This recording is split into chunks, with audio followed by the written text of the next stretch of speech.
topic 3, which is we will bring everybody back to the databases, practical challenges in the use of databases, and then we would like to ask Giovanni from CBD to facilitate this discussion session. Thank you, Giovanni. Floor is yours. Thank you, Masami, and I'm really impressed by the level of discussion that is going on in this webinar. I think that is really great. I see many people asking for more, and I'm one of those. I'm definitely asking for more. Even though I'm one of the organizers, I'm very well impressed about how this is going. So, practical challenges. I think that all of you have underlined the fact that having multiple submission to different databases where overlap is very high, has a very high level, may be sometimes useless. Okay, let's try to make a very quick point on this, because I think that Masami has introduced very well since the beginning that we are all working, the three organizations, OECD, SCBD, and the FAO, according to a specific mandate of our parties. And this means that we have been developing our databases according to the instruction that we are being given. Now, let's make one step back. These parties are the same parties. Now, of course, there is no 100% overlapping. Each organization has some parties that are not parties to the other, but the big bulk of parties is the same. So we need to bring this back to the political discussion, and this is not the arena where to discuss this. So we think that we all agree that there is a political issue to be addressed, and where parties has to indicate all the organization to work toward harmonization. And I think this is mainly being done. We got the COP map from Biosafety indicating to keep working with all the other databases, in particular with OECD and FAO. We had the Codex asking FAO to work toward harmonization with the BCH. BCH and OECD have already a memorandum of understanding where they share data. So there's a lot of work that is going on this. Of course, this is not yet complete. We can do more. So what we can do? We definitely, let's try to understand what are the practical challenges. Each one of us has a specific mandate. It means the existence of its own database. Its own database has been developed, has more or less, not exactly in silos, but more or less independently from the other. This means that we have created a set of metadata to collect that are different. So we are working, OECD and FAO and CBD, toward the harmonization of this metadata. And in particular, the best things that could happen is that all of us, we use a specific indicator, a specific identifier of the LMO, that is the unique identifier that has been developed by OECD and has been adopted by both the FAO and the CBD database. So the three databases work on one single way of identifying LMO. This is great. This is something extremely important for all of us. This means that all the future is, we can see it as a very positive future, because everything can be harmonized. Now, we don't know yet what we can harmonize, because again, there are limitations that are not only the political mandate, but also are limited resources in terms of human resources, in terms of financial resources, how to more invest. Because of course, while IT allows us to do a lot of things, we need to fund this type of efforts. And I think the three organizations are all of the three limited in their funding to go in this direction, because there is no specific mandate, if not to work toward harmonization. With our limited resources, both human and financial, we are working toward this direction. And what we are doing is basically working toward the harmonization of a unique set of LMOs. That means that no matter where do you go in OECD, in FAO, or in BCH, you will have the same set of LMO. And then depending on the different databases, you will be able and asked for submit your information. Of course, each database asks you specific information, and that information will have to be submitted through the specific common format. We are not in a condition to change everything abruptly. You cannot do it immediately, because we have to answer how do we spend our resources. But we are working in this direction according to the mandate that we have. An attempt to harmonize databases, and we're doing that. So in the future, we hope to see OECD, BCH, and FAO sharing a common pool of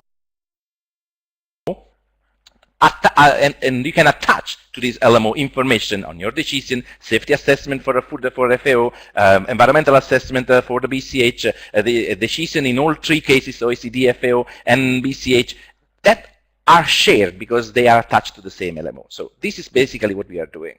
And this is not the thing that we are doing because for example, in the BCH, we have already shared information with many other databases. We share with the ICGB in Trieste their biosafety library. We share with the GRC of the European Union their database for detection method.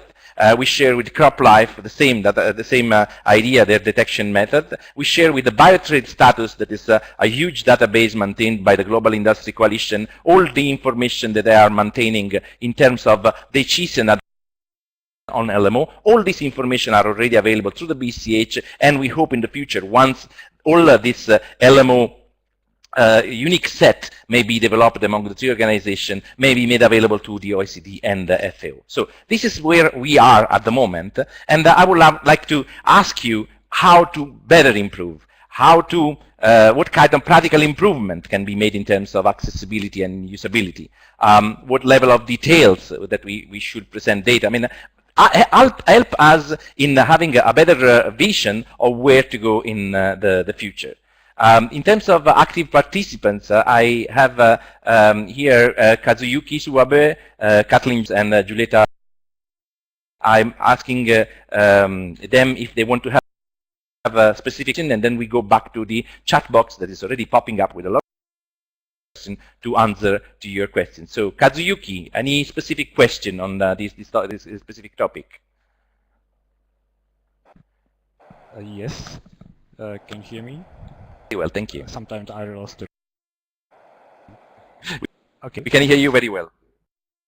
Okay, thank you. My question is that how to facilitate input from countries. It also leads to the discussion topic number 1 for regarding further synergy,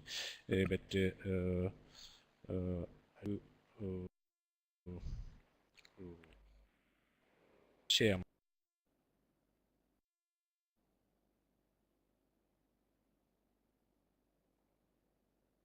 Kazuyuki, I think we've lost you.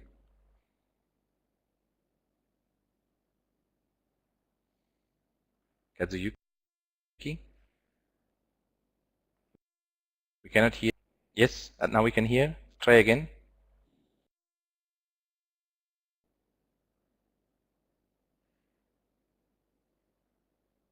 No, we've lost Kazuyuki for the moment. We will try to come back to Kazuyuki. Kathleen, I hope you solved your technical difficulties. Are you with us? Can you share some comments on the topic with us, Kathleen?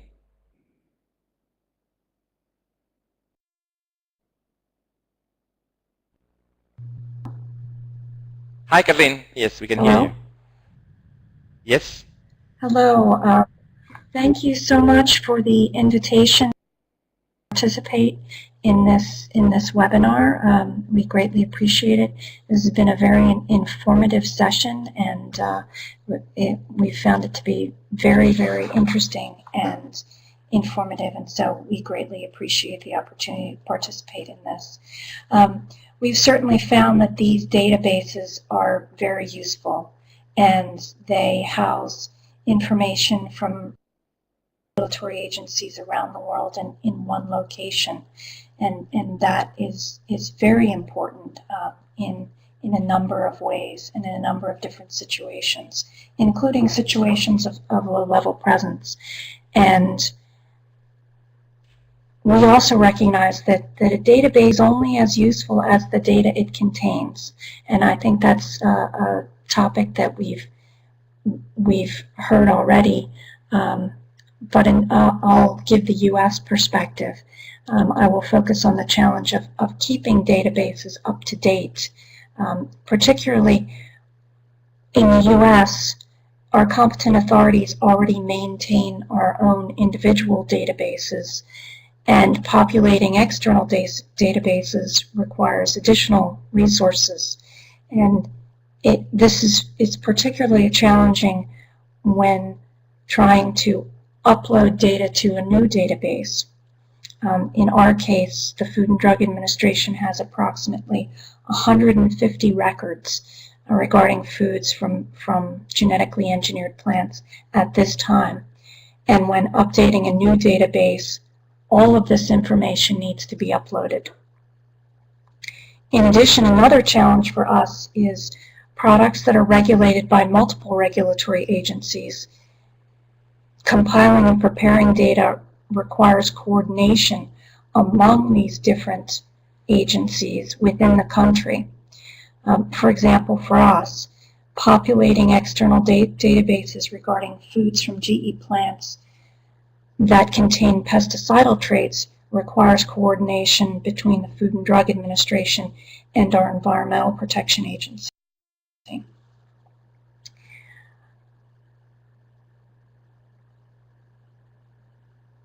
We find that the easiest way to do this for new databases is to prepare small batches of information over time until the time when the database is up to date.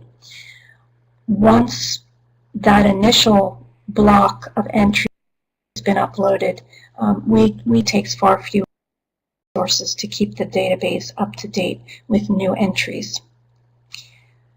We believe your databases, these international databases, provide very valuable service by maintaining a stable platform upon which we can share our national data with other countries in a coordinated fashion.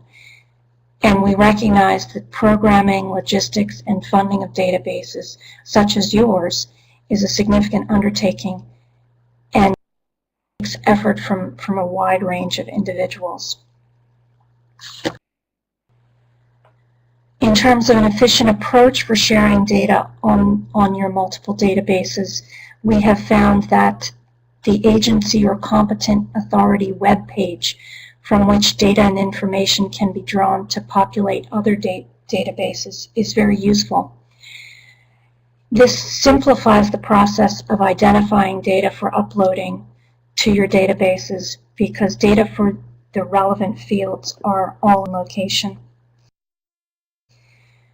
We have also found it very important to have your databases refer back to the original sources of information contained in our websites in the event that the information in our original sources is changed or updated. I am most familiar with the FAO and the OECD databases, and I have found them to be very accessible and very useful.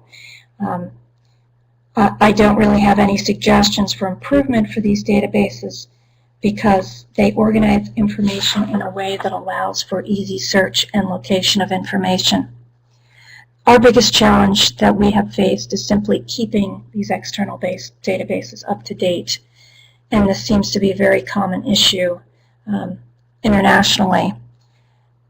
And we find that, at least in the US, the responsibility best falls on competent authorities whose data are reflected in the database.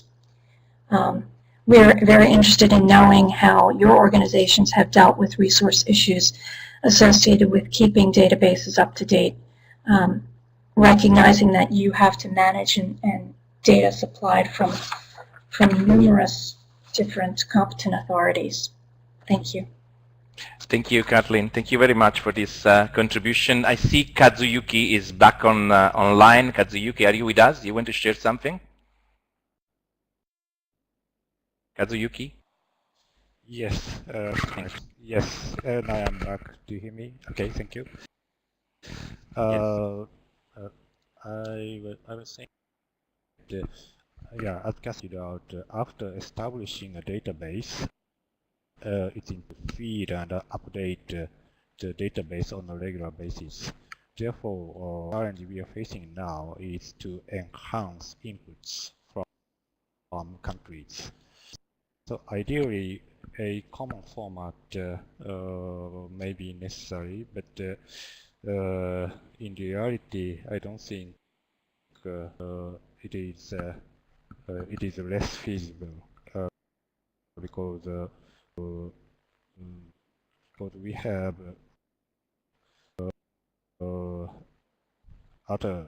different background or rationale for the databases. So probably a single common format among three databases is less feasible. So in that sense, a flexible way, including simple format, may be a good to enhance registration from countries. I understand it is a real challenge for both the Secretariat and the delegate to update database and keep it active. I don't have any special solution, but that's what I'd like to point out. Thank you. Thank you very much, Kazuyuki. I also recognize Julieta Fe from Philippines. Julieta, do you have any comments or questions for us?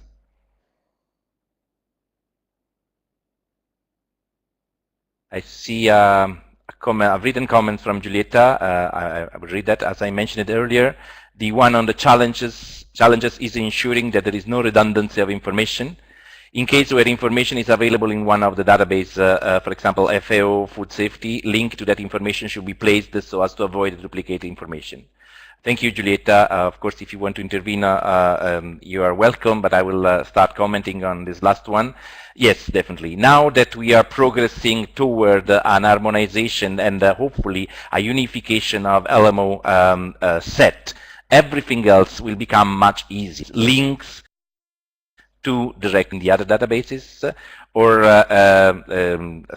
even recalling of the information in the other databases. This has not been available so far.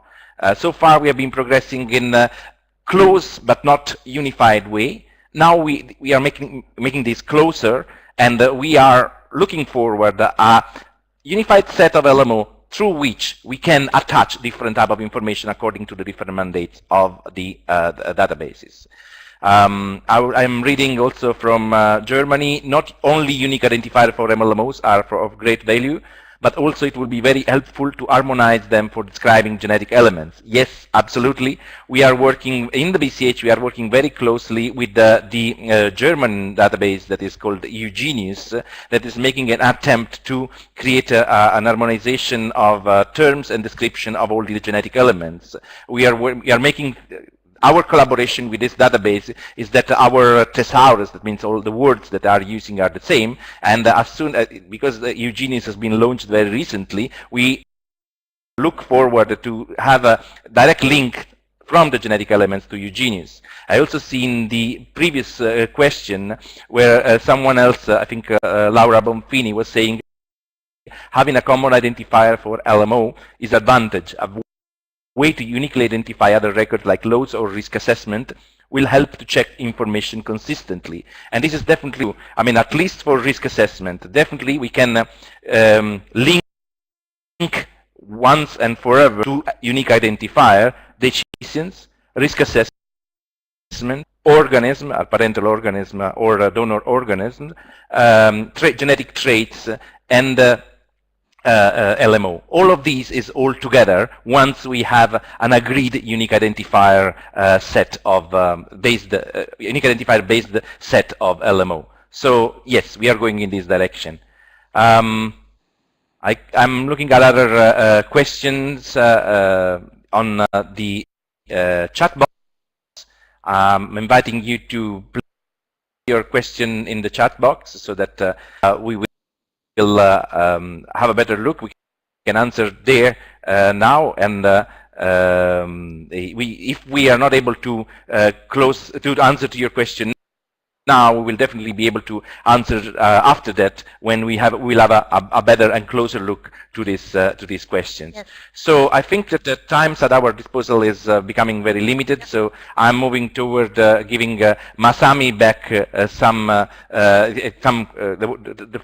time for some conclusion. Yep. And of course, I think that one important thing from here is that we all want to work toward harmonization. We all want to work toward a better interaction with these databases. Thank you, Masami. The floor is yours. Thank you so much, Giovanni.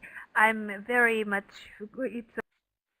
great pleasure to see all the great comments in the chat box, and then I think that it is great resources for us to improve our databases altogether. So I'm so sad that we don't have so much time left to discuss all these good points that are coming in the chat, but then this is time to close up, and I would like Peter to kindly close this webinar session, and then he will make some housekeeping announcements, I trust, and if not, then I will also add some comments later. So please, Peter, make a quick closing comments, please.